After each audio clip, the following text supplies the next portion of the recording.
Inahan na ngayog tabang alang sa anak na hospital. Wala pa kiyasa sa Ascenso Ozamis Free Hospitalization Program. Si Mary Melody Reyes alang sa malitaan.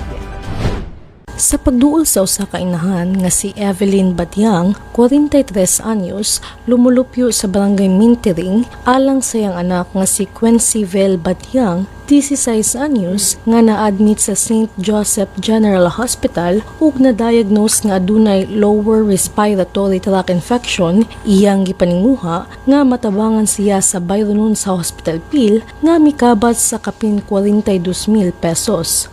Ni ako karon ma'am sa Ascenso Ozamis nga nangay kog tabang ni Mayor Puentes nga may tungod sa kong anak kas Quencybelle Batyang nga karon sa St. Joseph Hospital kay ang iya pong kahimtang mamba kanang giubo siya ring hilanta na siya UTI na sa among bill karon nga dako kaayo nga ning kabat nag 42,567 nang hinaot pug ko nga matabangan ko karon.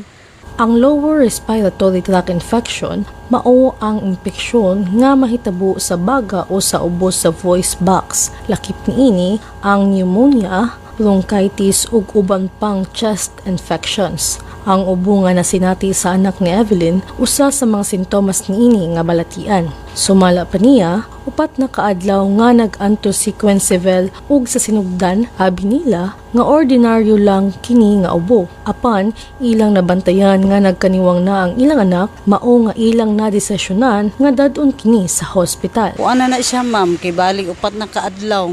Then abina mo siya og kanang okay ra ba rin naniwang maguna siya ma'am kay nag-eskwela. Mo na rason nga naka-decide mo nga i-admit siya. Yes ma'am, kay mura may naduulan na mo diha, duol-duol na ma'am ba kay mura na magud siya kanang wa na siya kusog ba. Munang diha na lang gyud namo siya na kuan gyud na anak sa ospital St. Joseph. Bisan pa man sa kabalaka ug kaguol nga gibati ni Evelyn tungod sa sitwasyon sa iyang anak, nakuha-kuhaan kini tungod sa pagtabang nga ilang nadawat gikan sa Ascenso Ozamis Free Hospitalization Program. Busa, dako ang iyang kahupayan nga sila naabagan. Nalipay kay ko ma'am, kuan ko anak kong gibati ma'am. Salamat pud ko ma'am nga na ay maduulan nato diri ma'am nga ilabi na gid in town si Mayor Puentes, si Sir Ando Waminal ug si Governor Waminal. Pusa, dako ang iyang pagpasalamat kang Mayor Sam Norman Fuentes, Governor Henry S. Waminal, Congressman Ascenso Indy Waminal ug Congressman Segundo Ando Waminal nga nagmugna sa maong programa nga nakasalbal sa ilang dako nga hospital bill. Ilabi na nga siya usa lamang ka housewife ug ang iyang bana nga motocab driver walay igong kapasidad aron sa pagbayad ni ini. Narang ko sa balay ma'am, housewife ra ko ma'am. Akong bana ma'am is motor cab driver ma'am. Pasalamat jud kay ko sa tanan ma'am nga inani karon nga nasulbad ang akong problema, ilabi na gid sa namiliyok ani karon sa Ascenso team. Daghan jud kay salamat ma'am sa tanan-tanan nga nitabang sa ako. Alang sa Ozamis Today, ako si Mary Melody Reyes.